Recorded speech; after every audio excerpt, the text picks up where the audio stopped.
Class 7 Sanskrit chapter 2 द्वितीय पाठ नित्यं पिबाम नित्यं पिबाम सुभाषित रसम। तो पहले देखो, महोदय अस्माकं विद्यालयस्य भितौ अयोग्य पुरुषो नास्ति यजकस्तत्र दुर्लभ इति लिखितम् अस्ति, अस्य को भाव इति कृपया बोधयतु।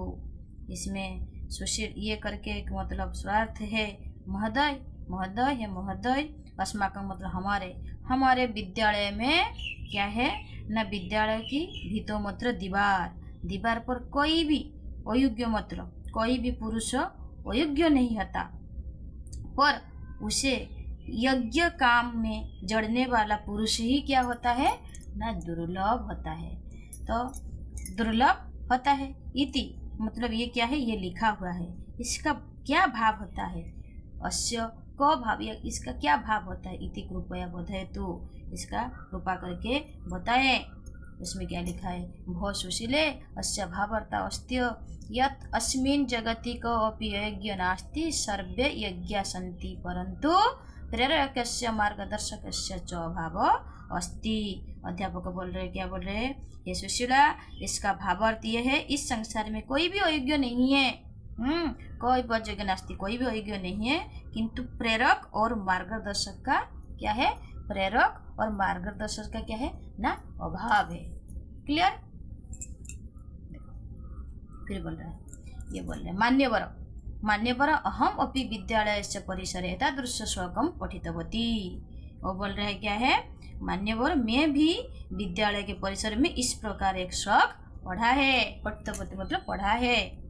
फिर क्या है, इसमें दिया है रमे एतानि सुभाषितानि सन्ति अस्माकं चिंतन विकासाय एवं एतानि सुभाषितानि विद्यालयस्य परिसरे स्थापितानि। मतलब क्या बोल रहे हैं, ये रमा बोल रहे हैं ये सब सुभाषित है हम लोग के चिंतन और क्या है और विकास, चिंतन और विकास के लिए ये सुभाषित विद्यालय के परिसर में स्थापित है। फिर क्या लिखा है, महोदय सुभाषितानि इत्यादि को अभिप्राय, वहाँ से बोल रहे महोदय सुभाषितानि क्या है, ये मतलब कौन सा अभिप्राय है, मतलब सुभाषितानि पढ़ने का मतलब ये क्या है, क्या लाभ होता है। ये वत्स मतलब ये बोल रहे, देखो वत्स मानवानां विविध मूल्यानां विकासाय श्रेष्ठ जनै उत्कानि सुवचनानि एवं सुभाषितानि।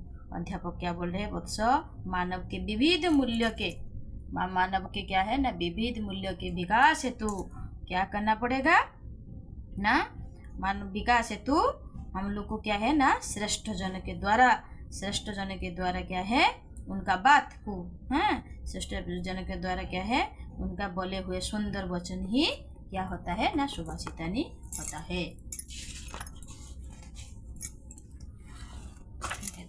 इसमें आ रहा है फिर से, श्रीमान सुभाषितानि पठन ने क्या लाभ, मतलब हम लोग ये सुभाषितानि पढ़ने से क्या लाभ होता है।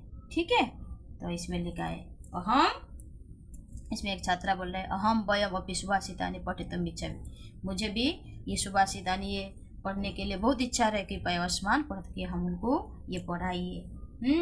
इसमें क्या होता है, ये क्या है, प्रिय सुरेश बोल रहा है सुभाषितानि पठनेन अस्माकं नैतिकम, इसमें लिखा है देखो, प्रिय सुरेश बोल रहा है सुभाषितानि पठनेन अस्माकं नैतिकं सामाजिकं च विकासः भवति, अस्माभिः किं कर्तव्य किंच न कर्तव्य इति सुभाषितानि बतयन्ति। प्रिय सुरेश सुभाषितानि का पढ़ने के से क्या हमारा नैतिक और क्या है सामाजिक का विकास होता है, हमारे द्वारा क्या जाना चाहिए क्या नहीं करना चाहिए, ये सब क्या है किं कर्तव्य किं न कर्तव्य इति सुभाषितानि ही बताते हैं। ये बोले एक छात्र समीचीनं तहि समीचीनं तहि वयं सुभाषितानां रसं पिबाम, तो हम क्या है हम लोग सुभाषितानि पढ़ना चाहिए, कृपया हमें पढ़ाइए। फर्स्ट श्लोक में क्या दिया है, वस्त्रेण वपुषा वाचा विद्यया विनयेन च, इसमें दिया है बकारै पंचर्भियुक्त नर भवति पूजित, वस्त्रेण वपुषा वाचा विद्यया विनयेन च बकारै पंचर्भियुक्त नर भवति पूजित। इसका अर्थ क्या है, मतलब परिच्छेद में दिया है क्या है, इसमें दिया है वस्त्रेण उसका परिच्छेद वस्त्रेण वपुषा वाचा विद्यया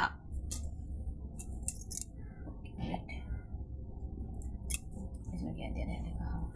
वस्त्रेण वपुषा वाचा विद्या विनयन च विकारे पंचभियुक्त नर भवति पूजित। इसका मतलब क्या है, उसका अन्वय भी दिया है, मैं पढ़ाई कर रही हूँ, दिया है वस्त्रेण वपुषा वाचा इति विद्या विनयन च इति पंचभिविकार युक्त नर पूजित। उसका मीनिंग क्या है, अर्थ क्या है, वस्त्र है, वस्त्र मतलब क्या है, वस्त्रेण वपुषा मतलब शरीर, वाचा मतलब वाणी, विद्या और विनय, इन 5 प्रकार युक्त क्या होता है, व्यक्ति पूजनीय होता है। तो ये इसका भावार्थ क्या दिया है देखो, सरलार्थ, ये जन समुचितानि वस्त्राणि धरति शरीरेण स्वस्थ अस्ति सदा सुमधुरं हितकरं च वचनं वदति सर्वदा अध्ययन संलग्न भवति तथा च विनम्रतया तथा व्यवहारतादृशं पंचविविकारै वस्त्रं वपु वाक् विद्या विनय इति युक्त मनुष्य लोके सम्मानं प्राप्नोति।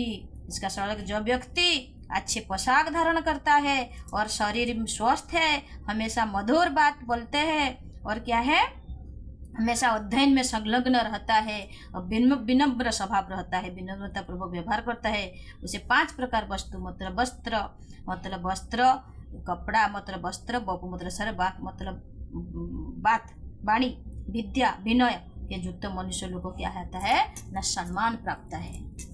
वीडियो का अच्छा लग रहा है तो आपको लाइक सब्सक्राइब जरूर करने का, ठीक है।